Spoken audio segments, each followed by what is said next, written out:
ഇപ്പോൾ ബിനീഷ് കോടിയേരി സംസാരിക്കുന്നുണ്ട്, അതിലേക്ക് പോകും. ഇപ്പോൾ അഖിലേന്ത്യാ സെക്രട്ടറി സഖാവ് MA ബേബി പറഞ്ഞിട്ടുണ്ട്. അതിൻ്റെ ഭാഗമായിട്ട് തന്നെയാണ് ഇപ്പോൾ ഇവിടെ നടന്നുകൊണ്ടിരിക്കുന്ന ഈ റെയ്ഡും.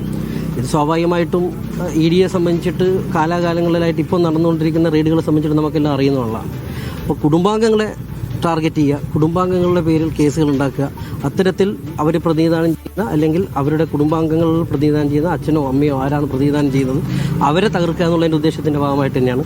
അപ്പോൾ പാർട്ടി എന്താണോ പറഞ്ഞിരിക്കുന്നത് ആ അഭിപ്രായത്തോടു കൂടി തന്നെയാണ് ഞാനും ഉള്ളത്.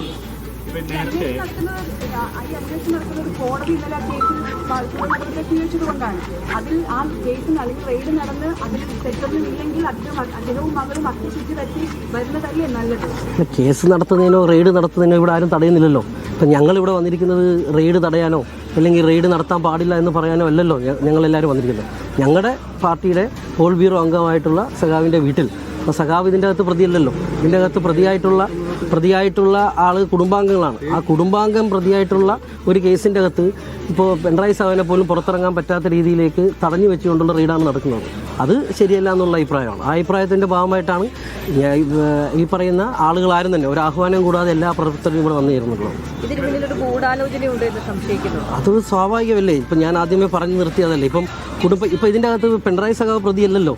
ഇതിൻ്റെ അകത്ത് പിണറായി സഖാവ് പ്രതിയായിട്ടുണ്ട് എന്ന് പറയുന്നത് അദ്ദേഹത്തിൻ്റെ കുടുംബാംഗമാണ്. ആ കുടുംബാംഗത്തിനെ പ്രതിയായിട്ടുള്ള ഒരു കേസിൽ പിണറായി സഖാവിനെ തടഞ്ഞു വെച്ചുകൊണ്ട് ഒരു റെയ്ഡ് നടത്തുന്നു. അതിലാണ് ഞങ്ങൾക്ക് ആക്ഷേപമുള്ളത്. സ്വാഭാവികമായിട്ടും EDയുടെ നടപടികൾ എല്ലാം ഇങ്ങനെ തന്നെയല്ലേ, ആർക്കെതിരെ ആയാലും തടഞ്ഞു വെച്ചുകൊണ്ടുള്ള ഒരു പരിശോധന. അതെ, അതിൽ ഈ പറയുന്ന നിങ്ങൾക്ക് ആക്ഷേപമുള്ള വ്യക്തിയെ നിങ്ങൾക്ക് ഈ പറയുന്ന ഭാഗമായിട്ട് റെയ്ഡ് നടത്താൻ കാര്യം നടത്താം. പക്ഷേ കുടുംബാംഗങ്ങളെ ഇപ്പോൾ അച്ഛനും അമ്മേനും തടഞ്ഞു വെച്ചിട്ട് റെയ്ഡ് നടത്തേണ്ട കുട്ടി അവിടെ ഈ പറയുന്ന 15 വയസ്സ് താഴെയുള്ള കുട്ടി അതിൻ്റെ അകത്തുണ്ട്. ആ കുട്ടിക്ക് ഈ പറയുന്ന പോലെ മനുഷ്യാവകാശമൊന്നും ഇല്ലേ? ആ കുട്ടിക്ക് ബാലാവകാശം ഇല്ലേ? ആ കുട്ടിയെ തടഞ്ഞു വെച്ചുകൊണ്ടല്ലേ നിങ്ങൾ റെയ്ഡ് നടത്തുന്നത്? അത് ശരിയായ രീതിയാണോ? ഇതൊക്കെ അനുഭവസ്ഥരായിട്ടുള്ള ഒരാൾ എന്ന നിലയ്ക്ക് ഞാൻ പറയുന്നതാണ്.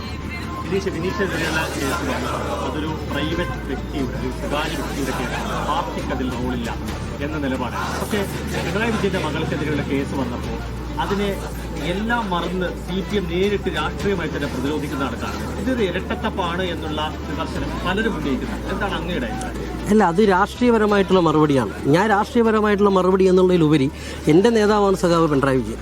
ആ സഖാവിൻ്റെ എതിരായിട്ടുള്ള ഒരു നീക്കമായിട്ടാണ് ഞാൻ കാണുന്നത്. ആ സഖാവിനെതിരായിട്ടുള്ള നീക്കം എന്ന് പറയുമ്പോൾ പാർട്ടിക്കെതിരായിട്ടുള്ള നീക്കമാണ്. അപ്പോൾ ആ നീക്കം എന്ന് പറയുന്നത് പാർട്ടി എന്നുള്ളതിൻ്റെ പ്ലാറ്റ്ഫോമിൽ നിന്നുകൊണ്ട് മാത്രമാണ് എനിക്കതിനെ സംസാരിക്കാനും അതിനെ പ്രതിരോധിക്കേണ്ട ഉത്തരവാദിത്വം ഉള്ളത്. അപ്പോൾ എനിക്കെന്ത് നൽകിയില്ല എന്ന് നോക്കിയിട്ടല്ല ഞാനൊരു നിലപാട് എൻ്റെ ജീവിതത്തിൽ എടുത്തിട്ടുള്ളത്, ഇനി എടുക്കാനും പോകുന്നത്. അപ്പം ഞാൻ അതിൻ്റെ ശക്തമായിട്ട് ആ പ്രതിരോധം തീർക്കാൻ വേണ്ടി എന്താണോ പാർട്ടി ഏൽപ്പിക്കുന്ന ഉത്തരവാദിത്വം അതിൻ്റെ മുന്നിൽ നിൽക്കും. താങ്കൾക്കെതിരെ നടപടി കോടിയേരി ബാലകൃഷ്ണന്റെ മകൻ എന്ന നിലയിൽ കൂടിയാണ് എന്ന് കരുതേണ്ടി വരുന്നത്.